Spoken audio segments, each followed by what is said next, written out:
Parasara online astro TV மூலமாக இந்த ஜாதகத்தை பதிவிடுகிறேன்.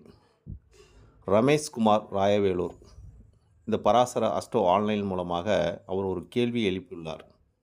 அதாவது எனது ஜாதகம் 26 வயது நடப்பையா. நான் ராயவேலூரில் பிறந்துள்ளேன். என்னோடய டேட் ஆஃப் பர்த்து 3:45 AM அப்படின்னு ஒரு டேட் ஆஃப் பர்த்து, தேதி 11/8/1999 கொடுத்துருக்கார்.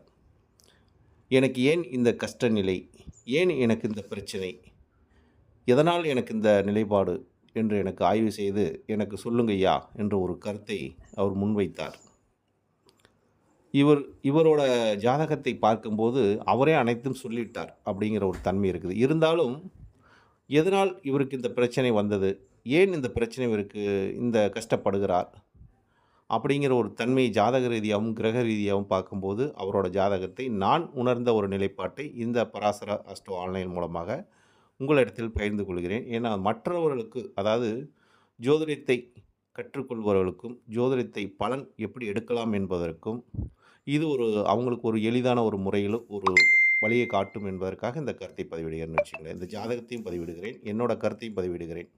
அப்போ இந்த ஜாதகத்தை பார்க்கும்போது இவர் பிறந்த ஒரு லக்கினம் என்று பார்க்கும்போது மிதுன லக்கினத்தில் இந்த ஜாதகர் பிறந்துள்ளார். மிதுன லக்கினம், கடக ராசி, ஆயிலிய நட்சத்திரம். அப்போ லக்கின புள்ளி என்று பார்க்கும்போது புனர்பூசம் 1ஆம் பாதம், அதாவது 7க்குடைய சாரம், பாதகாதிபதி சாரம். ஒரு ஜாதகத்தை நம்ம பார்க்கும்போது ஒரு லக்கினத்துக்கு அது உபயலக்கினமா, சரலக்கினமா, சிரலக்கினமா என்று நாம் பார்த்து தெரிஞ்சு கொள்ள வேண்டும். அப்போ உபயத்துக்கு 7ஆம் இடம் பாதகம். அங்கே உபய லக்கினம் 7ஆம் இடம் பாதகம் வந்து அதோட சாரத்திலே லக்கின புள்ளி வேறு விழுந்துருச்சு. அதாவது லக்கின புள்ளியே புனர்பூசம் 1ஆம் பாதத்தில் விழுந்துருச்சு. அப்போ அந்த பாதகாதிபதி ஒரு சாரத்தை பெற்றதனால் குருவோட சாரம், குரு என்பது உள்வெளியை கொடுக்கக்கூடிய ஒரு உள்வினை கருமாவை சொல்லக்கூடிய ஒரே குரு பகவான் தான் அப்படிங்கிற ஒரு தன்மை இருக்குதுன்னு வச்சுக்கோங்க. அப்போ இந்த ஜாதகத்தில் மிதுன லக்கினத்தில் பிறந்த இந்த ஜாதகர் ரமேஷ்குமார் ஜாதகத்தில் 2ஆம் இடம் குடும்பஸ்தானம் என்று சொல்லக்கூடிய இடத்தில் பார்த்திங்கன்னா 4 கிரகங்கள், அதாவது சூரியன், சந்திரன், புதன், ராகு. இந்த சூரியன் சந்திரன் அமாவாசை யோகத்தில் அமாவாசை திதியிலும் பிறந்திருக்கார் இவர். அப்போ அந்த அமாவாசை யோகங்கிறது இவருக்கு எந்த மாதிரி ஒரு சிறப்பை தரும்? சந்திரன் அஸ்தாங்கம், சந்திரன் வந்து பலம் இழந்துட்டார். 2ஆம் இடம் வந்து பலம் இழந்துருச்சு. அதாவது வாக்குஸ்தானம் என்று சொல்லக்கூடிய இடம், குடும்பஸ்தானம் சொல்லக்கூடிய இடம், தன பாக்கியத்தை தனஸ்தானத்தை சொல்லக்கூடிய இடம் அஸ்தங்கம் பெற்றுச்சு. அப்போ சிறப்பு இல்லாத போச்சு. அப்போ லக்னாதிபதியும் போய் அங்கே சிக்கிக்கிட்டார். அப்போ புதனும் போய் 2இல் இருக்கார். அப்போ ராகுவோட சேர்க்கை, ராகு அந்த பாவத்தை பிடிச்சு வச்சிருச்சு அப்படிங்கிற ஒரு தன்மை இருக்குது. அப்போ இந்த 4 கிரகங்களும் அங்கே இருப்பது ஒரு யுத்தத்தை கொடுக்குது, யுத்தத்தை கொடுக்குது, கஷ்டத்தை கொடுக்குது, அனைத்தும் கொடுக்கக்கூடிய நிலை. ஏன்னா 2ஆம் அதிபதி ஆட்சி பெற்று இங்கே யுத்த கிரகத்தோட சேர்க்கப்பட்டு பலம் இழந்துருச்சு. அந்த வீட்டுக்குள்ளேயும் பலம் இழந்துட்டான். அப்போ அதில் ஒரு பாவ கிரகம், ஏன்னா ராகுவோட எந்த கிரகம் சேர்ந்தாலும் அதோட செயல் தன்மை இழந்து விடும், சூரியனே இழந்து விடுவார் அப்படிங்கிற தன்மையும் அங்கே இருக்குதுன்னு வச்சுங்களேன். அப்போ இவர் முயற்சிக்கு எதாவது பலன் கொடுக்குமான்னு பார்த்தா முயற்சி எல்லாமே அற்று போகுது, அதாவது பலனற்று போகுது என்றே சொல்லலாம். ஏன்னா முயற்சி ஸ்தானாதிபதி விரயத்துக்கு போயிட்டார். இவர் எடுக்கிற அனைத்துமே, இவர் சாப்பிடக்கூடிய மருந்து கூட வேலை செய்யாதுன்னு சொல்லலாம். அப்படிங்கிற ஒரு தன்மை இந்த ஜாதகத்துக்கு காட்டுக்குதுன்னு வச்சுங்களேன். ஏன்னா 3ஆம் இடத்தில் பார்க்கும்போது வக்கரம் பெற்ற சுக்கிர பகவான், அதாவது 5ஆம் அதிபதியும் 12ஆம் அதிபதியாக வரக்கூடிய இந்த ஜாதகத்துக்கு வக்கரம் பெற்று சுக்கிர பகவான் வேறு இருக்கார். 4ஆம் இடத்துல கிரகம் இல்லை. 5ஆம் இடத்துல செவ்வாய் பகவான், 6க்குடைய நோயை குறிக்கக்கூடிய கிரகம் 6இல் போய் இருந்துட்டு அது பாதகாதிபதி சாரம். இந்த சாரம் தாங்க, சாரம் பார்க்காத ஒரு ஜோதிடர் சோரம் போயிடுவார் என்று சொல்வார்கள். அது மாதிரி இந்த சாரத்தை வைத்து தான் நம்ம பலன் எடுத்தாகணும். அப்போ 6ஆம் அதிபதியாக வரக்கூடிய நோயை குறிக்கக்கூடிய கிரகம் பாதகாதிபதி ஒரு சாரத்தை பெற்று 5இல் இருப்பதனால் மன ரீதியான பிரச்சனை, இந்த ஜாதகர் சொல்லியிருக்கார், எனக்கு மன ரீதியான பிரச்சனையும் இருக்குதுனால. மன ரீதியான பிரச்சனை, ஏன்னா ஆள் மனம் என்று சொல்லக்கூடிய இடம் 5ஆம் இடம். அந்த 5ஆம் இடத்தில் பார்த்திங்கன்னா செவ்வாய் பகவான் பாதகாதிபதியோட சாரத்தை பெற்று இருப்பதனால் ஆள் மனத்தில் பிரச்சனை. அதேமாதிரி மனக்காரகன் சந்திரன் அஸ்தங்கமாயிட்டார். அதனால் மனம் ரீதியான பிரச்சனை, குழப்பங்கள். 8இல் கேது, அதாவது 6ஆம் இடத்துல கிரகம் இல்லை, 7ஆம் இடத்துல கிரகம் இல்லை, 8இல் கேது. 8ஆம் இடம் கேது, அது மனக்காரகனோட சாரத்தில் பெற்று திருவோண நட்சத்திரத்தில் கேது அமர்ந்து 8ஆம் இடம் அஸ்தம. அவர் புதன் திசையில் பிறந்திருக்கார். ஆயிலி நட்சத்திரம் புதன் திசை இந்த ஜாதகர் பிறந்தது. 16 வருஷம் 7 மாதம் 8 நாள் இருப்பு. அதுக்கடுத்து வந்தது கேது திசை. அதாவது இவருக்கு வந்து 17 வயசு ஸ்டார்ட் ஆகும்போது பிரச்சனை ஸ்டார்ட்டு. அப்படிங்கிற தன்மை. அப்போ 23 வயசு 24 வயசு வரைக்கும் படாத கஷ்டப்பட்டே தீரணும் அப்படிங்கிற ஒரு தன்மை இருக்குது ஜாதகத்துக்கு. ஏன்னா உள்வினை கர்மாவை சொல்லக்கூடியதும், செய்வினை குற்றத்தை சொல்லக்கூடியதும், பில்லி சூனிய ஏவனை சொல்லக்கூடிய ஒரு நிலைப்பாடும் ஒரு ஜாதகத்தை கொடுக்குதென்றால், இந்த கேது பகவான் 8லிருந்து அவங்களுக்கு கொடுத்துரும். அதை பிரச்சனை சார்ந்து அனுபவிச்சு தீர்க்க வேண்டும் அப்படிங்கிற தன்மை அந்த கேது திசை இவரை முடக்கி வைத்து விட்டது. முடங்கி உள்ளார் ஜாதகர் என்று இந்த ஜாதகத்தை பார்த்தோன்னா ராகு கேது பிடியில் இருக்குது இந்த கிரகங்கள் அப்படிங்கிற தன்மை. இந்த கேது 2ஆம் அதிபதி சாரத்தை பெற்று இருப்பதனால இவருக்கு மன ரீதியான பிரச்சனை, உடல் ரீதியான பிரச்சனை. ஏன்னா உடல்காரகன் சந்திரன். கேதுவோட சாதனம் உடல் பீடைகளையும் உடல் பிணிகளையும் கொடுக்கக்கூடிய தன்மை உண்டு. அப்போ பாக்கியத்தை கொடுக்கக்கூடிய இடத்தில் மாந்தி போய் அமர்ந்துள்ளார். மாந்திங்கிற கிரகம் சதயம் ராகுவோட சாரம். அப்போ தந்தை வழி ஒரு அப்பாவோட தாத்தா வழியோட நிலைப்பாடையில் இந்த ஜாதகர் அவங்களோட தோஷத்தையும் இந்த ஜாதகரை அனுபவித்து தீர்க்கணும் அப்படிங்கிறது இந்த 9ஆம் இடத்தில் அந்த மாந்திங்கிற கிரகத்தினால் அவங்க தந்தை வழியில் ஒரு திடீர்னு ஒரு பாரகத்தையும் உடல் ரீதியான ஒரு அவங்களுக்கு உண்டான ஒரு பிரச்சனைகளையும் கொடுத்து மாரகத்தை ஏற்படுத்தியிருக்கும். அதோட தோஷமும் இந்த ஜாதகத்துக்கு உண்டு அப்படின்னு தந்தை வழியோட தோஷமும் இருக்கிறது. மாந்தி இருக்கிறதுனால அது தோஷம்னு எடுத்துக்கலாம். அடுத்து 10ஆம் இடத்தில் கர்மஸ்தானத்தில் ஒரு கிரகம் இல்லை.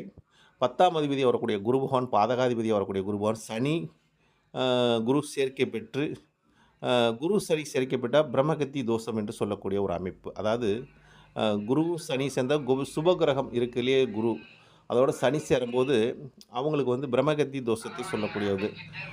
இது மாதிரி இந்த ஜாதகத்தில் அந்த தோஷத்தையும் தந்தை வழி தோஷத்தை சரியாக கோடிட்டு காட்டக்கூடிய ஒரு தன்மை இந்த ஜாதகத்தில் இருக்கிறது. அப்போ பாக்கியம் இந்த ஜாதகத்துக்கு பாதகமாகி போச்சு. பாதகாதிபதியோடு சேர்க்கை பெற்று பாக்கியம் இருப்பது நீசமாகி போச்சு, பாக்கியம் இல்லை ஜாதகத்துக்கு அப்படிங்கிற நிலைப்பாடு ஜாதகத்தை கோடிட்டு காட்டக்கூடிய தன்மை இருக்குது. அப்போ இந்த ஜாதகத்தை நாம் பார்க்கும்போது இதெல்லாம் தெரியுது.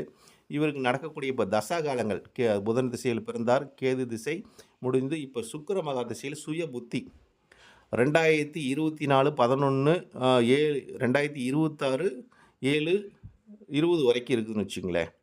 அதாவது இந்த ஜாதகத்துக்கு இன்னும் இந்த ஜாதகத்துக்கு 28 வயசு வரைக்கும் இந்த சுக்கிர சுய புத்தி வேறு நடக்குது. அந்த சுய புத்திங்கிறது பார்த்திங்கன்னா இந்த ஜாதகத்துக்கு அவ்வளோ சிறப்பில்லை. சுக்கிரன் வக்கரம் பெற்று வேறு தசையை நடத்துகிறார். 5 கூடையோடும் 12 கூடையவே 3ல் உட்காந்து அது கேதுவோட சார்த்தை பெற்று. இந்த கேதுங்கிறது வந்து ஒரு செய்வினை குற்றத்தை சொல்லக்கூடிய ஒரு கேதுங்கிற ஒரு கிரகத்தில் உட்காந்து அந்த கிரகம் திசை நடத்தினா அவங்க ஒரு பூர்வீகத்தில் அவங்களோட ஒரு தாய் வழி வர்க்கத்திலையும் சரி தந்தை வழி வர்க்கத்திலையும் சரி அவங்களோட பெண் வழி தோஷத்தை இந்த ஜாதகர் கொடுக்கக்கூடிய ஒரு தன்மை இருக்குது அப்படிங்கிற ஒரு நிலைப்பாடு. அவங்க பெண் வழியில் யாராச்சும் ஒரு தேவையில்லாத ஒரு மன உளைச்சலாக இறந்திருக்கக்கூடிய ஒரு தருவாயில் இருக்கிறனால அதை திடீர் ஒரு மாரகத்தையும் அசுப மரணத்தையும் கொடுத்துருக்கும். அந்த தோஷத்தையும் இந்த ஜாதகர் மனரீதியாக அனுபவிக்கக்கூடிய தன்மையும் மனரீதியான பிரச்சனை இவருக்கு வரக்கூடிய தன்மையும் அந்த சுக்கிர மகா திசையிலேருந்து இவருக்கு மனரீதியான பிரச்சனையும் வந்திருக்கும் என்ற ஒரு நிலைப்பாடு தெரிகிறது. அப்போ இந்த சுக்கிரனுக்கு வந்து ஒரு பரிகாரமாக கொடுமுடியில் அமைந்துள்ள வன்னிமர விநாயகர், அங்கே வந்து வன்னிமரம் இருக்கும். அந்த விநாயகரை வந்து அதாவது வலதுபுறமாக 20 சுத்தும், இடதுபுறமாக 7 சுத்தும். அதாவது வலதுபுறங்கிறது சுக்கிரனுக்கு 20 வருட காலம். 20 வருட காலத்துக்கு வலதுபுறமாக சுற்ற வேண்டும், இடதுபுறமாக 7 வருட காலம். முதல்ல இடதுபுறமாக சுற்றிவிட்டு பிறகு வந்து வலதுபுறமாக 20 சுற்று சுற்றிட்டு வந்தால் சுற்றி ஒரு தேங்காயை உடைச்சிட்டு கோயிலை சுற்றி வெளியில் வரும்போது ஒரு தேங்காயை உடைச்சிட்டு வந்துட்டாங்கன்னா அவங்க பேரில் சொல்லி அர்ச்சனை பண்ணிக்கிட்டு அந்த வேண்டி வந்தால் எனக்குள்ள தோஷங்கள் விலக வேண்டும் என்று கடவுள்கிட்ட வேண்டி வரும்போது இவங்களுக்கு அந்த சுக்கிர மகா திசை ஒரு யோகத்தை கொடுக்கக்கூடிய ஒரு தன்மையும் இவங்களுக்கு உண்டான ஒரு தன்மையை ஏற்படுத்தி கொடுக்கும். அவங்களோட வழிபாடு தான் இவருக்கு கை கொடுக்கும். ஏன்னா சுக்கிரன் வந்து 3ல் உட்கார்ந்து 9ஆம் இடத்த பாக்கியத்தை பார்க்குறார், ஞானக்காரனோட சாரத்தை பெற்று. அப்போ கேதுவோட சாரத்தை பெற்று ஆன்மீக வழிக்கு போகும்போது தான் எதுவுமே ஆசைப்படாமல் இருக்கும்போது அனைத்துமே கிடைக்கும், ஆசைப்பட்டால் எதுவுமே கிடைக்காது அப்படிங்கிற ஒரு தன்மை இந்த ஜாதகத்தில் இருக்குது. அப்போ ஆசைப்பட்டால் நமக்கு நோய், ஆசைப்பட்டால் நமக்கு மன ரீதியான பிரச்சனை, ஆசையே அழிவுக்கு காரணம், ஆசையே நோய்ங்கிற தன்மை இந்த ஜாதகத்துக்கு கொடுக்குது. அப்போ இந்த ஜாதகர் 10 வருட காலமாக கஷ்டப்பட்டு வருகிறேன் என்ற ஒரு நிலைப்பாடு. கேது 7 வருஷம் கஷ்டப்படுத்திட்டார். அடுத்து சுக்கிரன் சுயபுத்தி 3 வருஷம் அவர் கஷ்டப்படுத்திடுவார் என்ற ஒரு நிலைப்பாடு தெரிகிறது. அப்போ 10 வருட காலம் இவருக்கு நிவர்த்தி ஆயிருச்சு என்று சொல்லலாம். அப்போ இன்னும் ஒரு 2 வருட காலம் இந்த சுயபுத்தி முடிய வேண்டும். முடிஞ்சதுக்கப்புறம் தான் இவருக்கு நல்ல ஒரு நிலைப்பாடை கொடுக்கும். அதற்காக கூட அந்த ஜாதகம் நம்மக்கிட்ட வந்திருக்கலாம், கேள்வி கேட்டிருக்கலாம் என்று எனக்கு தோணுகிறது. அப்போ இந்த ஜாதகத்துக்கு சுக்கிர மகாதிசை சுயபுத்தி முடிஞ்சதுக்கப்புறம் 26க்கு பிறகு தான் 26க்கு மேலு தான் இவருக்கு நல்ல ஒரு காலம் இருக்கிறது. அது ஆன்மீக வழிபாடும், இவர் வந்து சித்தர் ஜீவசமாதி அடைஞ்ச ஒரு கோவிலில் வழிபடுவதும், தெய்வ வழிபாட்டை மேற்கொள்ள இவருக்கு நல்ல ஒரு நிலைப்பாட்டை கொடுக்கும். எதுக்கும் ஆசைப்பட்டார்னா கிடைக்காது இந்த ஜாதகத்துக்கு. ஆசைப்படாத வாழ்க்கை, நிறைவான ஒரு தன்மையும், நிறைவான தனக்கு எதுவும் கிடைக்கலையேன்னு வருத்தப்பட்டுருக்கிறதோட, தன்னால் முடிஞ்ச உதவிகளை, அதாவது நம்மளோட உதவிகளை பிறருக்கு செய்யும்போது நமக்கு ஒரு புண்ணியம் கிடைக்கும். அப்போ புண்ணியத்தை பலப்படுத்தும் போது இவருக்கு நல்ல ஒரு மனநிலைப்பாட்டை கொடுக்கும் என்ற ஒரு நிலைப்பாடு இந்த ஜாதகத்தில் தெரியுது. அதனால் இந்த ஜாதகர் வரக்கூடிய ஒரு 26க்கு மேலே இந்த ஜாதகத்துக்கு தசாகாலங்கள் மாற்றி கொடுக்கக்கூடிய அமைப்பு இருக்குது. ஏன்னா வயசு என்று பார்க்கும்போது இப்போ இவருக்கு வந்து 26 வயசு தான் நடப்பு 28 வயசில் இவருக்கு ஒரு மாற்றத்தை இந்த கிரகங்கள் ஏற்படுத்தி கொடுக்கும் என்ற கருத்தை முன்வைத்து, இவருக்கு உண்டான ஒரு ஜாதக ரீதியான ஒரு கருத்தையும், இவர் பிறந்தது கிழமை, அதாவது புதன்கிழமையிலேயே பிறந்திருக்கார். புதன்கிழமை ஆயிலி நட்சத்திரம் வேறு, மிதுன லக்கணம் வேறு, எல்லாம் புதனோட ஆதிக்கத்திலே வருதுன்னு வச்சுங்களேன். அப்போ இவருக்கு வந்து ஒரு பெருமாள் வழிபாடு மிக மிக ஒரு யோகத்தையும் பாக்கியத்தையும் வரக்கூடிய ஒரு தன்மை இருக்குது. அதாவது புதன்கிழமை தோறும் பெருமாள் வழிபாட்டை மேற்கொள்வதும், சனிக்கிழமை தோறும் சனீஸ்வரனையும் ஈஸ்வரனையும் வழிபடுவதும், ஒரு விநாயகர் வழிபட்டு வருவதும், இவருக்கு ஆஞ்சநேயர், விநாயகர் இவங்கெல்லாம் வழிபட்டு வரும்போது, இந்த கேதுவோட சாரத்தில் சுக்கிரன் இருக்கிறனால அந்த தோஷத்தை முறியடிக்கக்கூடிய தன்மையும் போக்கக்கூடிய தன்மை இருக்கும். இவருக்கு மனமகிழ்ச்சி, மன சந்தோஷமும் ஏற்படுறதுக்கு தெய்வ வழிபாட்டை மேற்கொள்வது மிக சால சிறந்தது என்ற கருத்தை முன்வைக்கிறேன். நன்றி, வணக்கம், வாழ்க வளமுடன். இந்த பராசர ஆன்லைன் அஸ்ட்ரோ டிவி மூலமாக உங்களோட ஜாதகத்தை பதிவிட்டு கேள்வி கேட்டதுக்கு உண்டான கருத்தை முன்வைத்து பதில் சொல்லியிருக்கிறேன். இது சரியா தவறா என்பதை உங்களோட கருத்தை ஆவலுடன் எதிர்பார்க்கிறேன். நன்றி, வணக்கம், வாழ்க வளமுடன். பரமத்தி வேலூர் சந்திரன்.